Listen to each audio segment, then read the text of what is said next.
everyone, welcome back. It is an absolutely beautiful spring day here. Without question, the nicest day we've had this year. Literally t-shirt weather, so pretty happy about that.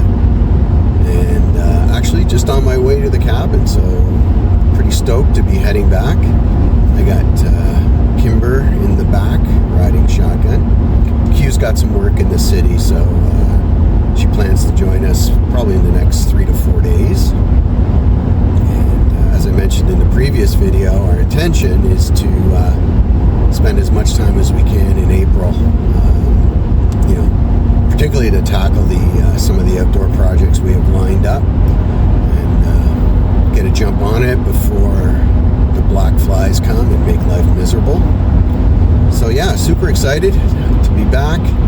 Got some really good meals planned. There might be some drinking involved. Okay, who am I kidding? We know there will be. So we really hope you'll spend some time with us.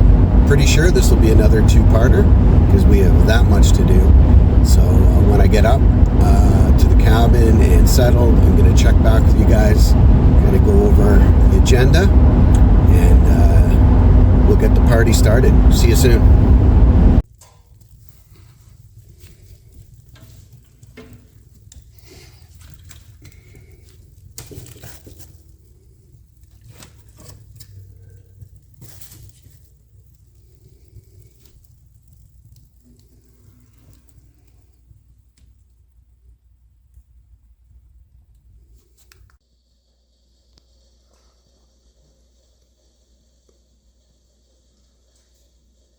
Right, time for the much anticipated truck unpacking segment. So let's see what we got. So we have a whole crap ton of landscape fabric.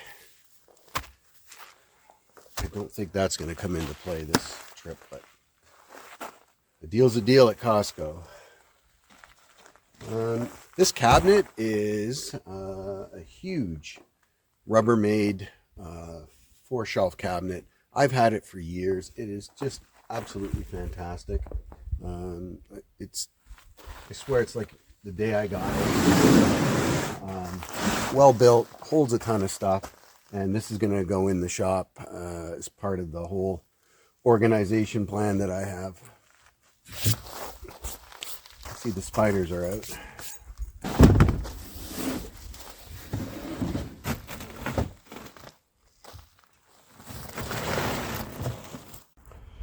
Okay, so there's the cabinet.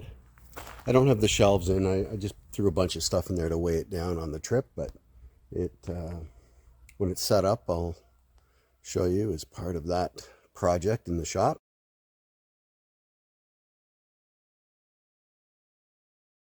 What do I have in the bag, you ask?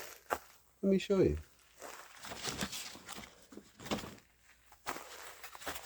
Multiple coffee trays. Compliments of Tim Hortons. I don't let these go to waste. They're great for the wood stove, also for starting the fire out in the pit over there. So got a whole bunch, a lot more in the cabin.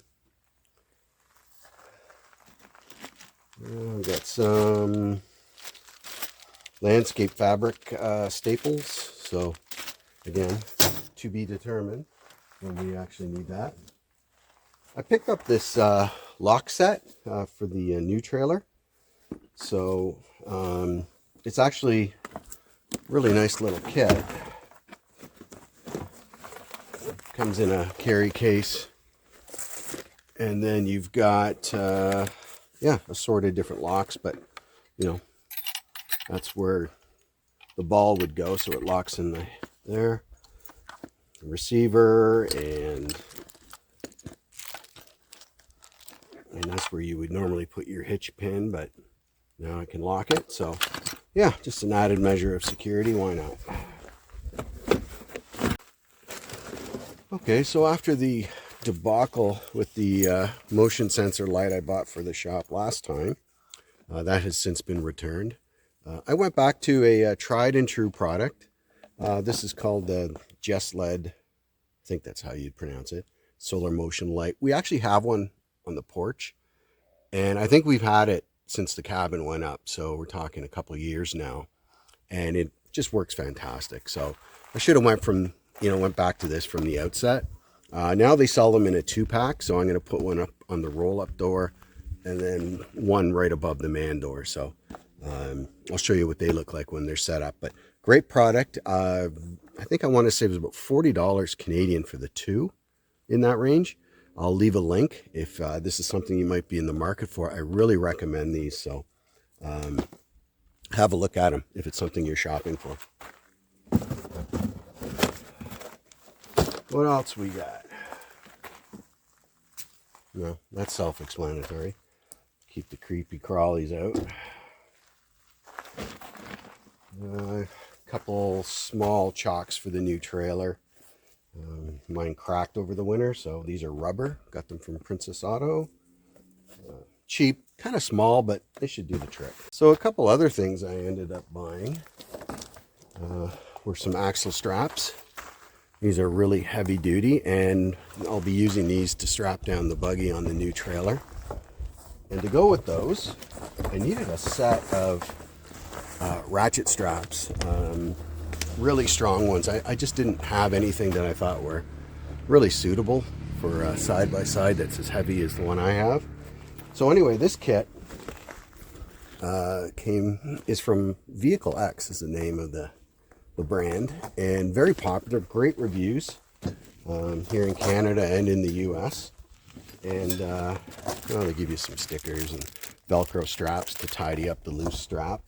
But yeah, these straps are like super impressive, really nice handles, beefy, rated for I think 3,000 pounds each, and love the carry bag that came with it.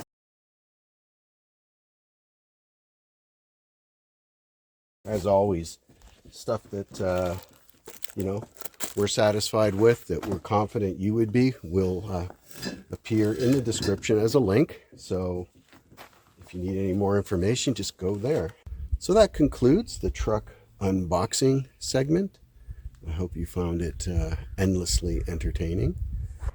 I don't think I'll be setting the world on fire tonight after the drive and getting organized. So I'm actually kind of eyeing some of the brush I need to burn. So I may just grab a chair, a beer, and start burning up some of that brush that's been sitting here for months. So we'll see you in a bit.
Hey everyone, it's now day 2 here at the cabin.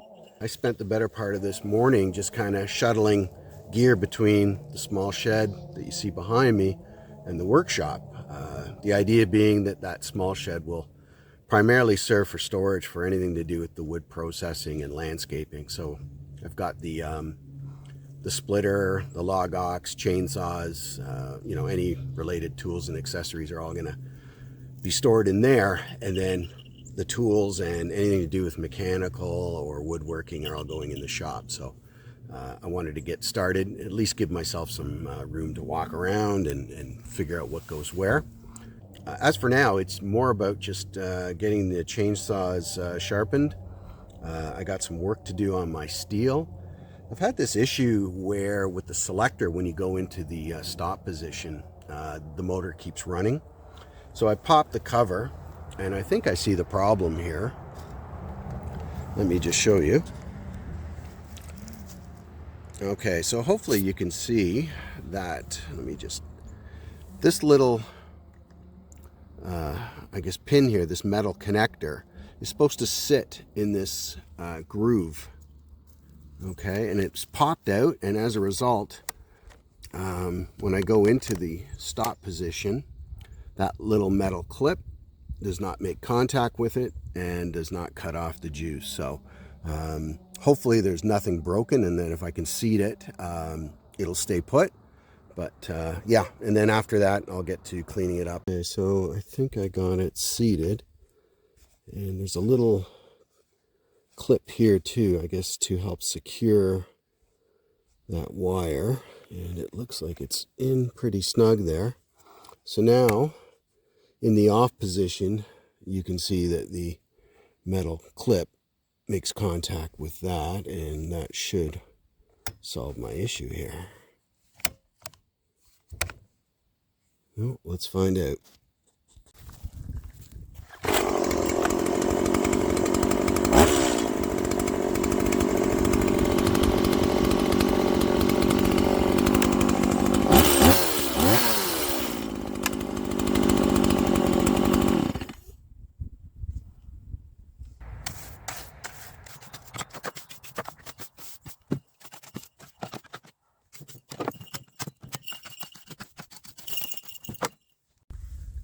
Okay, so in another video, I went over my go-to solution for 50-to-1 mix. I'll put the link to that video, just go into more detail about how I use it and where you can get it. But this is fantastic, simple and quick, so I'm sticking with it.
Okay, so I just want to get my rain barrel set up. I don't know if I showed you this garden that I started here, but basically the plan here is to grow different fruits. Actually, all these bushes you see here are different fruits. There's blackberry, gooseberry, strawberry, and raspberry we have all over.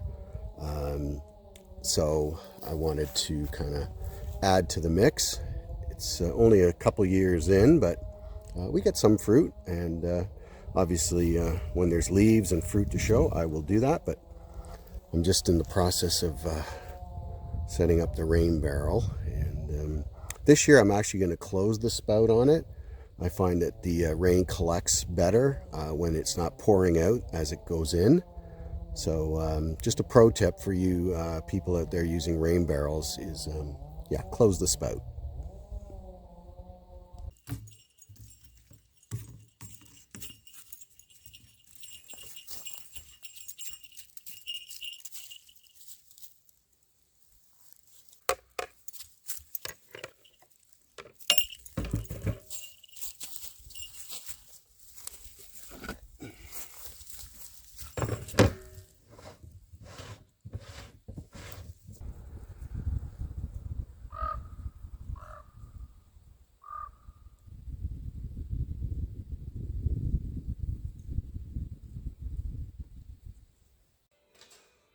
Okay, so this meal tonight just screams going solo.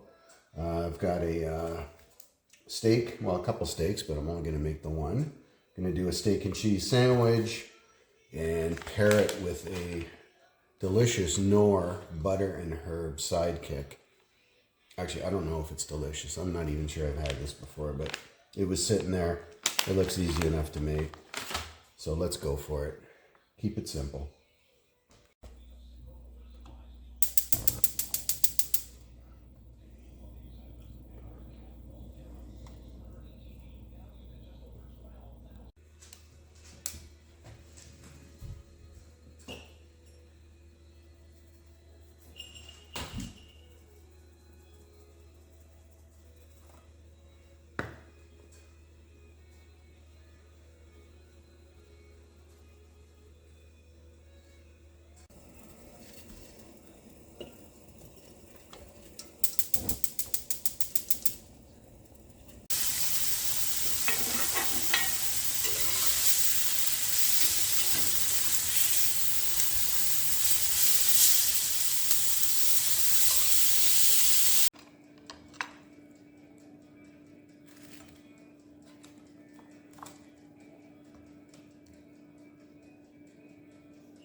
All right, let's dress this bad boy up. I already put some barbecue sauce.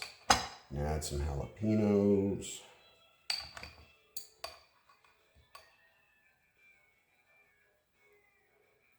And then we got hot mustard and ketchup.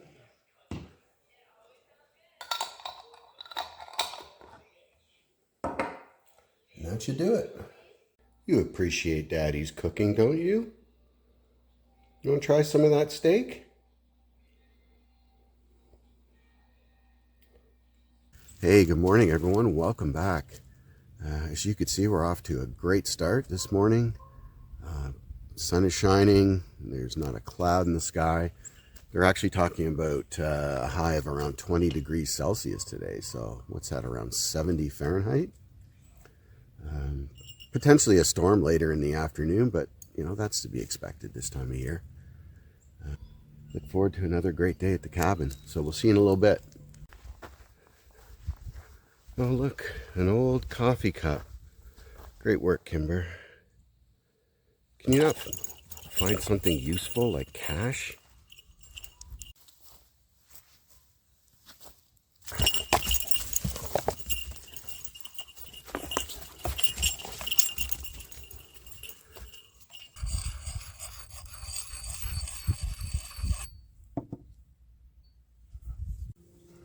All right, so I was just taking a few minutes to tune my axe and a few of the hatchets that I have here. So I just thought I'd show you what I'm working with. This one here would be my go-to axe. It's the Fiskars X15. I'm sure everyone's familiar with this brand. It's very popular and rightfully so. I mean, you can't beat the value. Out of the box, it was super sharp. The handle is comfortable, very sturdy. I've used it a lot. It shows no signs of wear. And it also sharpens up very easily. Really recommend this or any of their axes that they sell. This one here my son bought me. It's a Lexavon V18S, and I like this one. It's unique in that there's like a flare on the head itself here.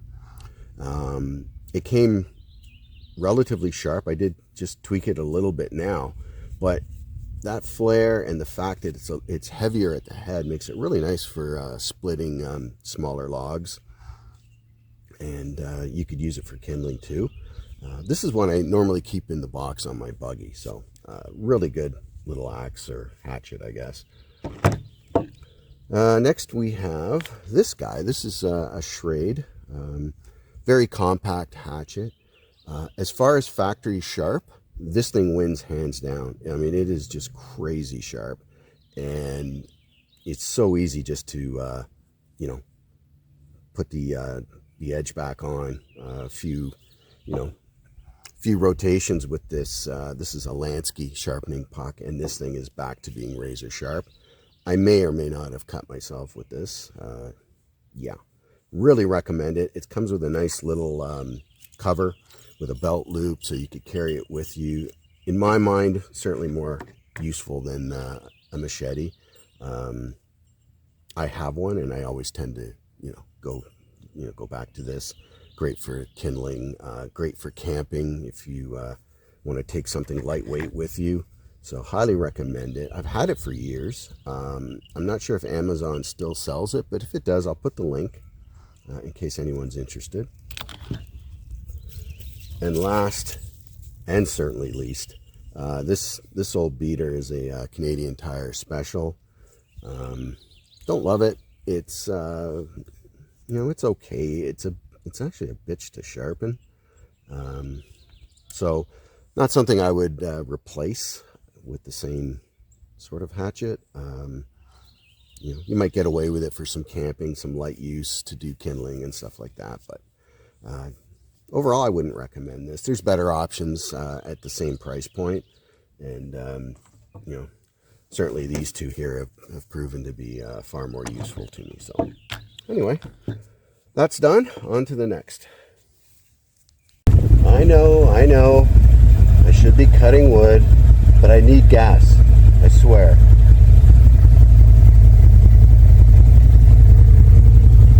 You ready to go? Let's do it.